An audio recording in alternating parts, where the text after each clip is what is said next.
O STF tirou todo o poder do Bolsonaro e, infelizmente, o nosso presidente da República, cheio de boas intenções e com um plano extremamente capaz de impedir a propagação do vírus e evitar milhares de mortes, foi acorrentado pela nossa Suprema Corte. Quem dera se isso fosse verdade, mas infelizmente as coisas não são assim. Isso é mais uma narrativa falsa, o que não é novidade, para tentar limpar a barra do nosso chefe do executivo? Pode ser, mas talvez nem seja isso. Seja só para alimentar o eleitorado cativo que aceita, que acredita e que não questiona ideia nenhuma vinda dali.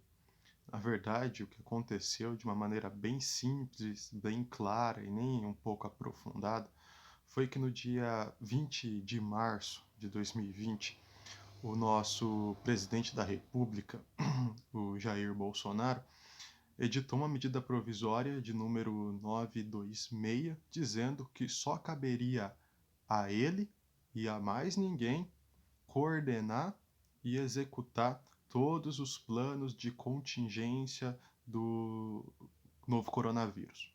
Ou seja, ele, na canetada, decidiu que era só ele que teria poder e que seria só ele que poderia propor e executar as ações de combate à pandemia do coronavírus. Então, quem começou tudo isso foi ele.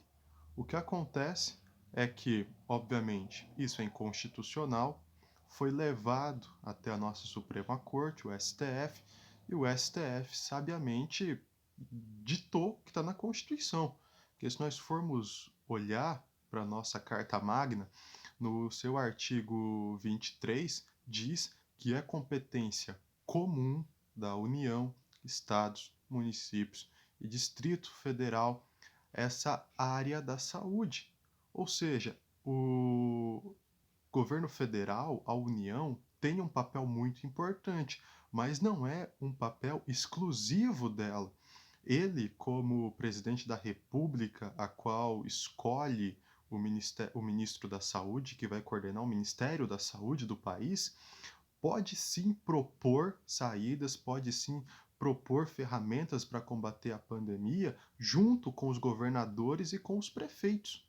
Mas ele egoístamente olhou para isso, não deve ter gostado e quis ter o protagonismo só para ele. É uma teoria. Outra é que ele realmente quis tumultuar, sabia que o que ele ia fazer era inconstitucional, que o Supremo teria que fazer valer a Constituição e que daí ele iria poder estar fazendo essa narrativa esdrúxula e essa narrativa extremamente sem fundamento. Sim, não é um fundamento, não há fundamento jurídico, pois a Constituição diz que é competência comum da União, Estados, municípios e Distrito Federal, então não se discute isso. E, de novo, o Supremo não tirou poder da União, ele só disse o que a União pode fazer e o que os governadores e que os prefeitos podem fazer. E é justamente o que está na Constituição. Há de se ter um comprometimento, há de se ter uma coordenação mútua em prol da saúde do povo brasileiro. E foi isso que o governo federal não entendeu. Então não há argumento jurídico, não há argumento científico também para esse ponto, porque a ciência é unânime. Todos os infectologistas, os cientistas e os médicos mais renomados do Brasil e do mundo inteiro concordam que há a necessidade de se ter uma coordenação nacional para se combater a pandemia. E nesse sentido, não é só o governo federal ditando regra e sendo todo-poderoso. Não, é uma coordenação.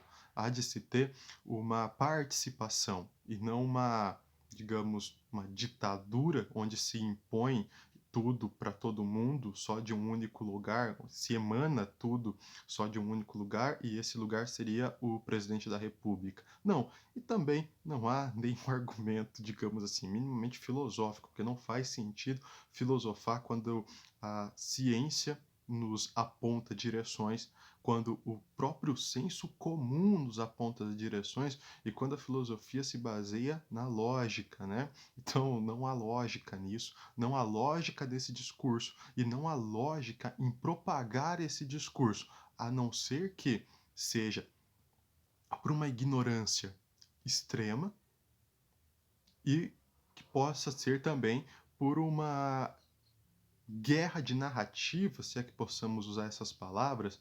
Você sabe que é errado, você sabe que não tem fundamento nenhum, mas você precisa fazer isso para que essa narrativa idiota e idiotizante pegue, né? Então, assim, realmente, STF não tirou poder nenhum do presidente. Ele que quis ter mais poder do que lhe caberia e a Constituição só foi validada mais uma vez.